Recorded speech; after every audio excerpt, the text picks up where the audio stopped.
Indonesia. Saya dari mahasiswa STKIP PGRI Jombang. Sebelumnya izinkan saya untuk mewawancarai Bapak Heru terkait beberapa hal pertanyaan untuk memenuhi tugas ulangan akhir semester mata kuliah profesi kependidikan. Sebelumnya Bapak bisa memperkenalkan identitas Bapak. Iya, nama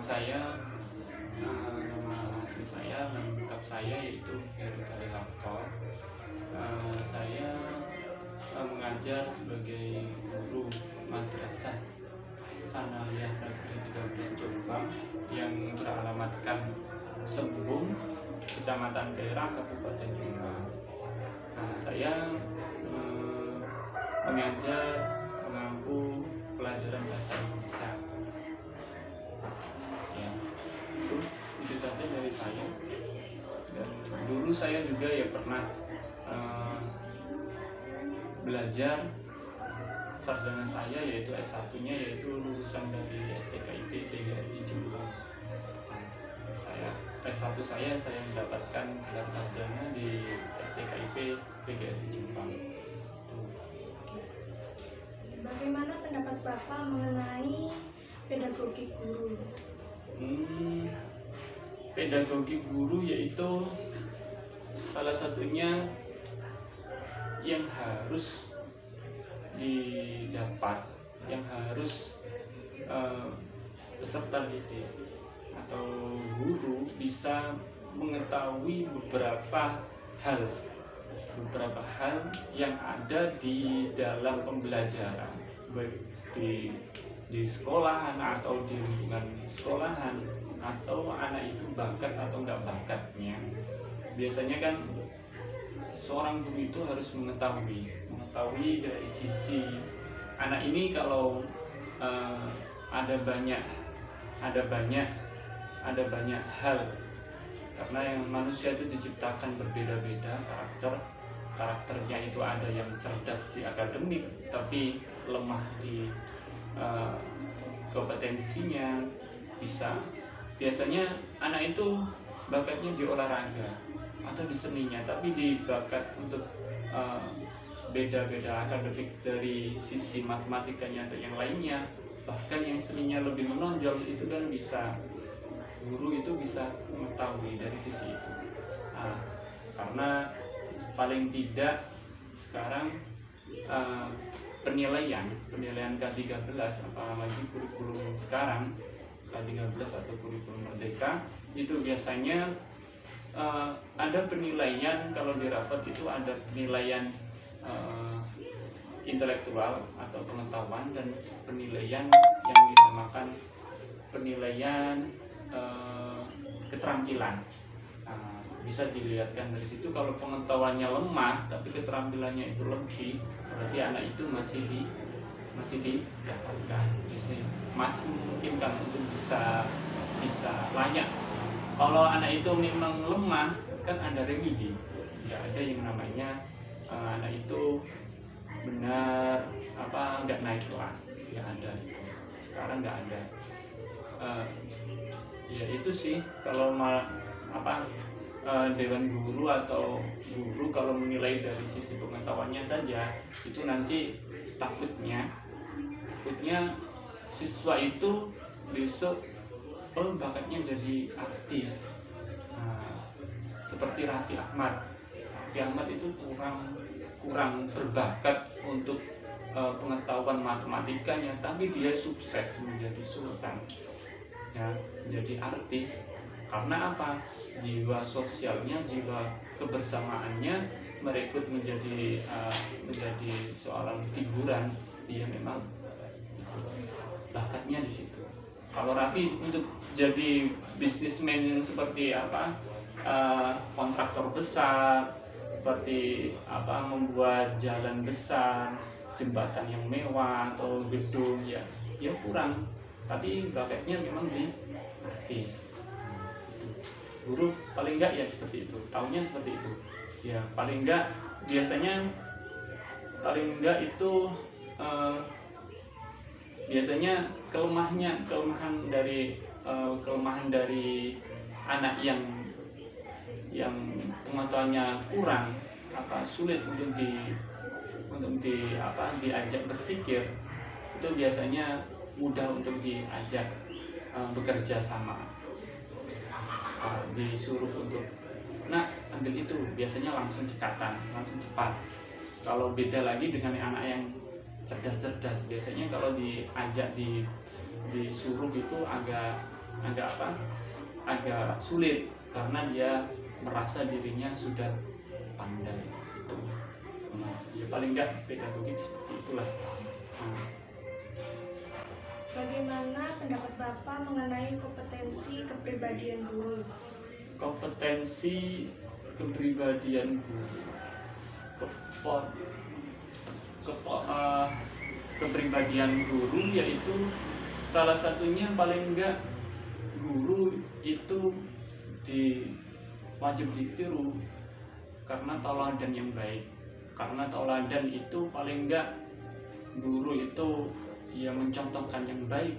Jangan sampai guru itu menjadi suri tauladan yang berbeda dengan yang diharapkan. Apalagi guru minum minuman keras, berkata kotor, berkata jorok. Ada norma keagamaan, norma sosial budaya, dan norma-norma seperti etika yang kurang baik kalau diterapkan terus dilihat pada waktu guru, itu biasanya langsung dicontoh. Karena pengetahuan siswa atau pengetahuan anak didik, apalagi di usia perkembangan, itu biasanya cuma bisa menelan saja, langsung diaplikatif biasanya. Kalau gurunya itu minum minuman keras, biasanya guru saya itu minum minuman keras ya nggak apa-apa, saya juga nyontoh nggak apa-apa. Apalagi pas waktu puasa, ketahuan gurunya itu nggak puasa, ya jangan sampai. Nanti takutnya kalau seumpama kita uzur nggak puasa, ya paling nggak kita itu karena sakit, ya jangan makan di luar rumah, paling nggak ya di dalam rumah, atau jangan sampai kelihatan. Kita kan sebagai pendidik, kita sebagai suri tauladan, ya kita harus menjadi contoh yang lebih baik.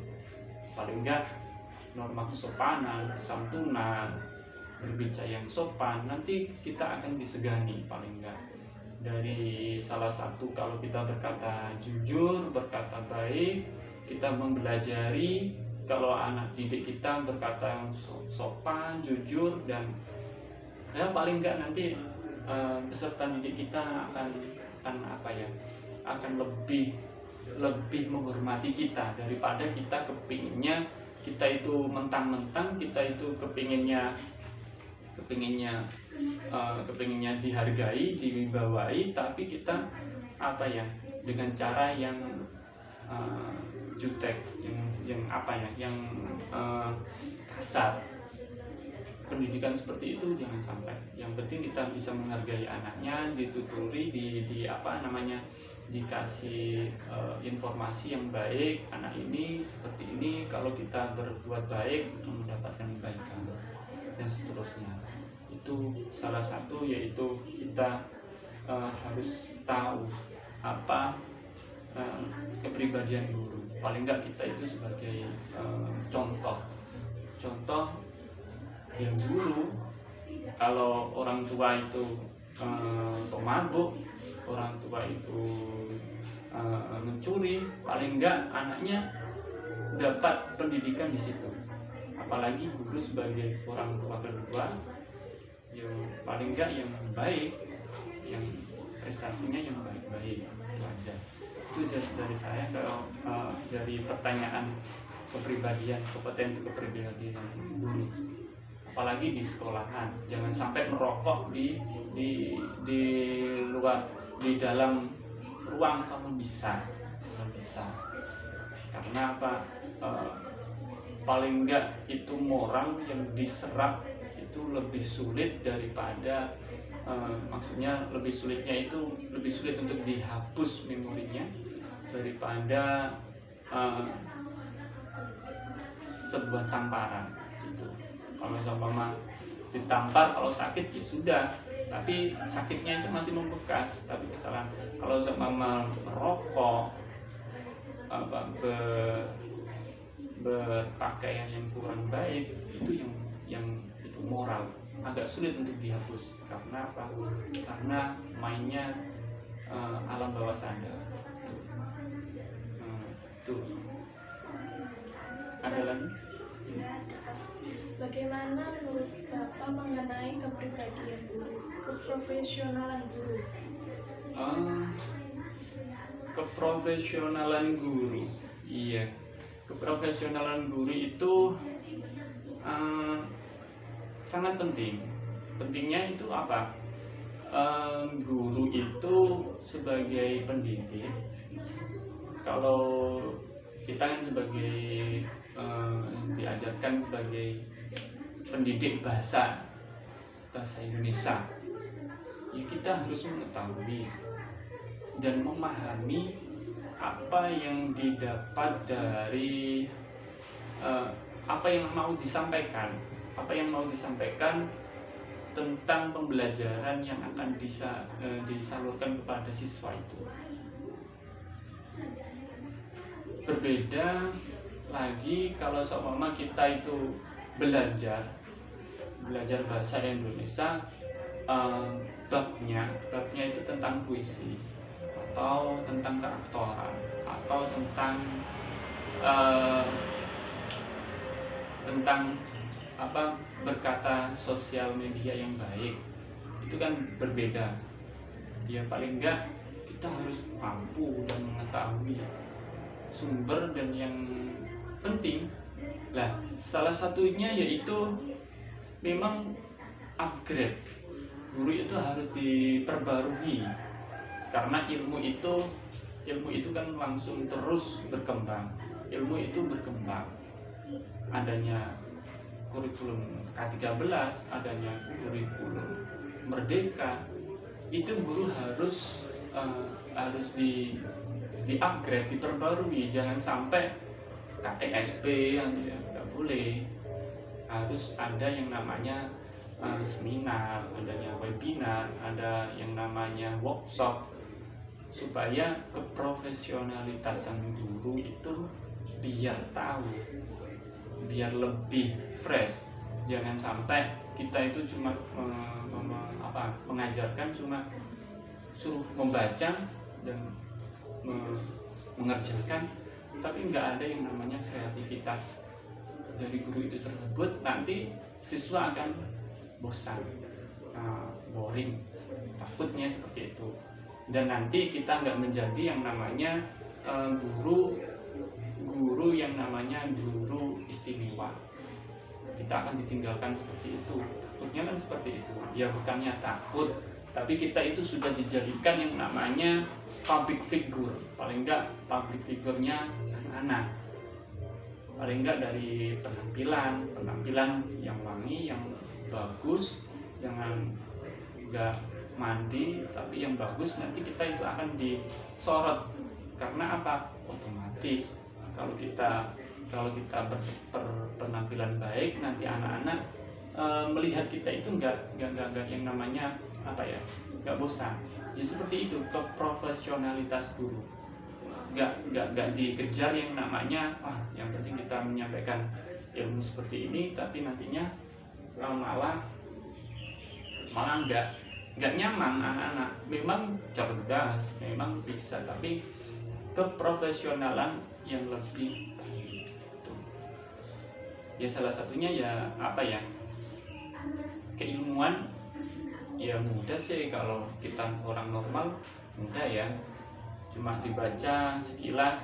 Paling enggak kalau 1, 2 buku, 3 buku yang kita dapatkan, ya kita sudah lebih dari cukup. Sampai 5 buku kalau sama buku yang karyanya ini. Kalau kepingin dari profesionalan guru dari puisi, kalau ini dapatnya seperti ini, kalau di bukunya yang lainnya dapatnya seperti ini, itu kan sudah berkembang. Itu juga profesionalan guru juga seperti itu juga.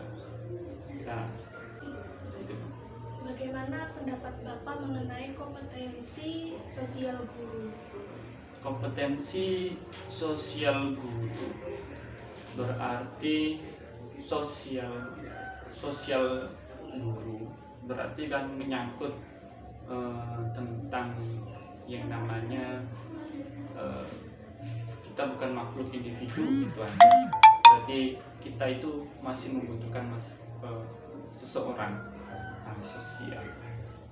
Di salah satunya kita bisa bercakap dengan apa ya, dengan murid, tapi jangan berlebihan.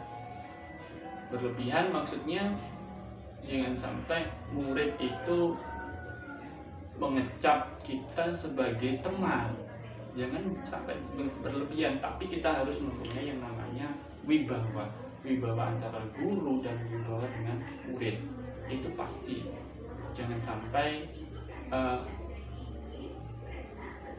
sikap sosial kita bersosialisasi, kita bercakap, kita berkomunikasi yang baik, supaya paling enggak kita kalau belajar di dalam ruangan itu biasanya seorang murid biasanya jangan sampai anak itu tertekan gara-gara kekerasan kita, keculasan kita, terus kengerian yang lainnya, ketakutan. Tapi anak itu dibuat yang namanya happy, senang dahulu, diajak berkomunikasi, sikap sosial kita. Nah, apalagi kalau seumpama anak itu di dalam kelas, kalau kita sudah belajar, saatnya kita belajar ternyata anak itu ngantuk, kan berarti ada identifikasi, berarti anak itu ada kekurangan apa, sedih kita di rumahnya, atau kurang makan, atau di sisi yang lainnya anak itu ada permasalahan, kita ajak ngobrol. Itu sosialnya. Gak selayaknya kita sosial seperti, ya paling enggak kita jangan sampai menjadi guru gara-gara anak itu mempunyai kelebihan, terus anak itu diunggul-unggulkan, dilebih-lebihkan. Jangan sampai. Karena apa? Anak itu akan menjadi nggak tahu diri biasanya. Ya sewajarnya sebagai anak dan sebagai guru. Jangan dilebih-lebihkan, tapi anak itu ya kita support, kita kasih semangat terus, tapi jangan berlebihan. Nanti takutnya kita terus memuja-mujanya dia, terus dia itu nggak tahu diri, lepas kontrol. Itu yang lebih menakutkan, karena biasanya nanti menjadi benih-benih kesombongan. Biasanya kalau anak itu nggak didasari dengan akhlak yang kuat dan kepribadian yang kuat dari keluarga, biasanya jadi sombong. Ya, sosial guru itu bukan secara murid dengan murid, tapi dengan orang tua juga. Nah, orang tua, tetangga, dan temannya juga. Temannya kalau kepinginnya dapat seperti ini, guru bukan cari informasi dari satu fokus saja, tapi dari temannya. Kalau bisa dari orang tuanya. Oh, anak ini berarti kena yang namanya bullying. Bisa juga bullying dari situ. Bisa kita telusuri bukan dari satu tempat, yaitu sosialnya guru, supaya anak itu biar bisa kita kendalikan. Meskipun kita nggak bisa maksudnya waktu kita itu terbatas, tapi kita semaksimal mungkin bisa menjadi yang namanya orang tua kedua dari murid-murid itu. Karena capek memang, tapi sudah selayaknya kita itu sebagai pelayan. Nah, pelayan yang baik, tapi jangan melepas kontrol. Yang penting kita mempunyai yang namanya wibawa dan martabat kita jangan sampai jatuh, harga diri kita jangan sampai jatuh. Kalau yang namanya bergurau jangan berlebihan. Tuh, kalau bergurau bercanda jangan berlebihan.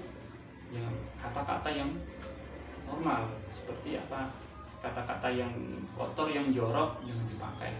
Nanti biasanya langsung, kalau murid-murid itu langsung, kalau nggak sampai berpikir dalam, ya langsung dikonsumsi, langsung dipakai. Takutnya seperti itu.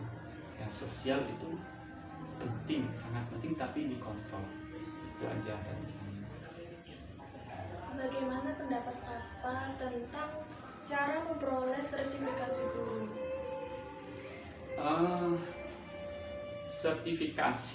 Sertifikasi guru itu adalah lisensi, sebuah lisensi. Ya seperti kita sertifikasi guru ada banyak sesuai dengan jurusannya. Kalau dari kita itu sertifikasi guru bahasa Indonesia, ada sertifikasi yang lainnya seperti guru IPA, biologi, guru penjas dan sebagainya. Ada banyak sebenarnya sertifikasi guru. Sertifikasi guru itu yaitu kita mendapatkan lisensi itu ada beberapa yang namanya tahapan yang harus kita dapat.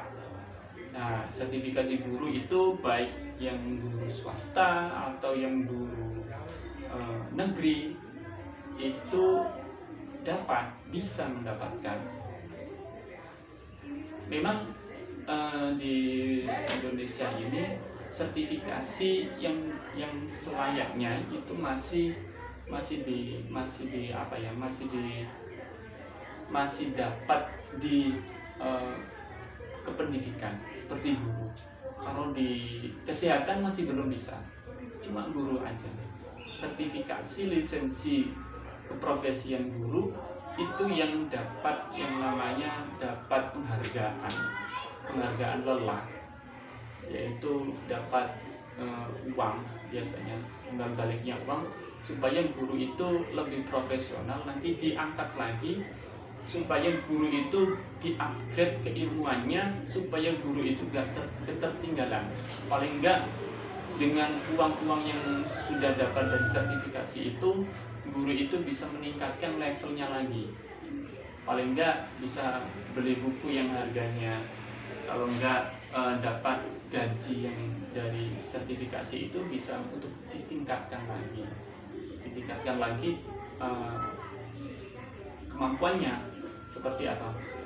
Beli buku yang harganya 100, 200, 300 sampai 10 buku, karena supaya keilmuannya di-upgrade, diperbarui lagi, tambah wawasan lagi. Nah, sertifikasi guru kalau saat ini sampai dulu caranya itu berbeda-beda. Sertifikasi guru sekarang, kalau zaman dulu portofolio, PLPG itu PPG. Terus sertifikasi dulu portofolio cuma mengumpulkan portofolio, ada sertifikat, sudah dapat lisensi sertifikasi guru. Dan orang itu kalau sudah dapat sertifikasi, sudah layak mendapatkan bantuan dari penghargaan, bantuan dari pemerintah. Dulu portofolio. Terus PLPG itu satu minggu itu cuma pelatihan dulu di hotel. Ada juga sertifikasi, mendapatkan sertifikasi dengan cara membayar. dengan cara membayar. Dengan cara membayar itu gimana? Dengan pribadi yang PPG, portofolio, PLPG itu kan bantuan dari pemerintah. Kalau seumpama mandiri ada, tapi harganya mahal. Kita biaya sendiri, paling enggak kursnya ya sekarang ya paling enggak ya biaya sampai 6 bulan atau 7 bulanan sampai mendapatkan sertifikasi. Paling enggak kalau zaman tahun 2015 itu habis uang 15 juta 17. Kalau sekarang kurang tahu ya. Kalau di universitas yang besar-besar seperti UNESA ya pokoknya yang besar-besar, UIN Malang bisa sesuai dengan jurusannya. Kalau yang sekarang PPG itu kalau saya sih di naungan, ada naungan Diknas dan naungan Kemenag. Kemenag itu biasanya kalau di naungan Kemenag itu biasanya melalui data orang itu sebagai keprofesian, sebagai guru dan terdaftar sebagai guru dan tercatat mempunyai nomor NUPTK, nomor unit pendidikan, baik di madrasah negeri atau yang ada di swasta atau di SMPN negeri atau di sekolah swasta, itu sama, itu ada data kependidikannya. Lah, data kependidikan itu sesuai dengan pengabdian.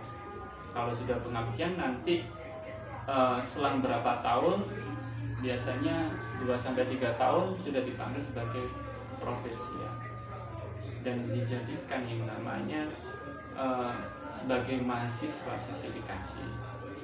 Kalau sertifikasi sudah keluar tapi belum ada yang namanya nomor unit registrasi sebagai profesian, kalau di Kemenag yang nggak cair, itu aja. Nah, itu aja dari saya. Kalau mengenai sertifikasi kependidikan itu yaitu kelayakan guru sebagai profesionalitasan guru itu layak menjadi guru yang terampil, yang mempunyai pedagogi yang mumpuni. Ya nanti imbasnya dapat sertifikasi legalitas dan dapat tunjangan layak sertifikasi dibantu oleh pemerintah. Itu aja dari saya. Bagaimana pendapat Bapak mengenai profesional guru di masa pandemi? Profesionalisme guru di masa pandemi. Kalau saya sebagai anak yang anak muda ya. Kalau saya sebagai anak muda daripada teman-teman saya yang lebih senior. Biasanya lebih senior itu kalau masalah IT, kalau pandemi itu memang dituntut kita tatap muka, tapi mengutamakan yang namanya teknologi yang namanya digital. Kita tanpa yang namanya tatap muka di kelas, tapi kita menggunakan yang namanya teknologi. Nah, titik beratnya di situ. Memang mahal dan nggak semua orang, apalagi orang-orang di atas kami biasanya agak kesulitan, tapi sudah dituntut supaya keprofesionalitasan guru itu jangan sampai dipertanyakan. Nah dari situ nanti yang namanya era digitalisme itu muncul keluar. Nah masa pandemi memang dituntut seperti itu.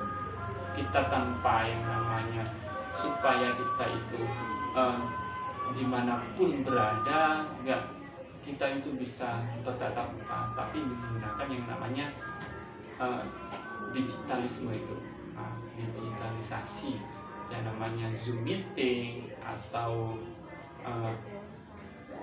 yang namanya Zoom meeting, terus cloud seperti apa yang namanya pertanyaan yang ada di Google Room, Google apa namanya, konsol atau yang lainnya, biasanya kita kan pertanyaannya lewat situ. Ya memang membutuhkan yang namanya biaya yang lebih besar, karena nggak seringan, murah, karena nggak terbiasa kita seperti itu, seperti halnya wifi paketan, YouTube, kita membuatkan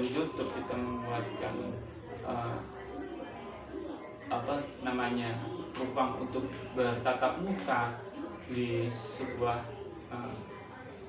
layanan digital. Ya kita seperti HP saja, kita kepingin zoom dengan HP, kita harus membeli yang namanya HP.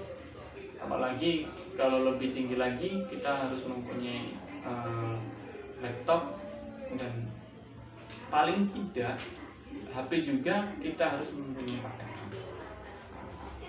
Dari situ biasanya ya memang kalangan dari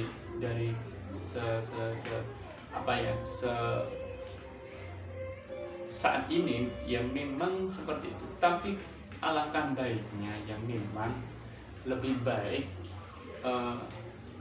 ada kelebihan dan kekurangan. Yang namanya pandemi itu ada kelebihan dan kekurangan. Takutnya kehidupan sosial manusia akan tergerus, akan lebih minder, karena apa? Gak tahu bertatap muka sesama manusia, sosialnya kurang. Memang Zoom atau yang namanya penyampaian lewat HP atau lewat lewat laptop ataupun yang tugas juga dari situ, ya mudah aja, kita tinggal translate, cari informasi di dunia maya, di jurnal atau dimanapun, kita mudah bisa. Tapi kelemahannya di situ, anak itu mentalnya yang kurang, sosialnya yang kurang, dan biayanya lebih membengkak. Ya itu saja dari saya kalau tentang digitalisasi yang namanya di masa pandemi. Terima kasih banyak waktunya Bapak telah meluangkan untuk saya mewawancarai. Saya mohon maaf jika ada salah kata dan perbuatan selama saya melakukan wawancara ini.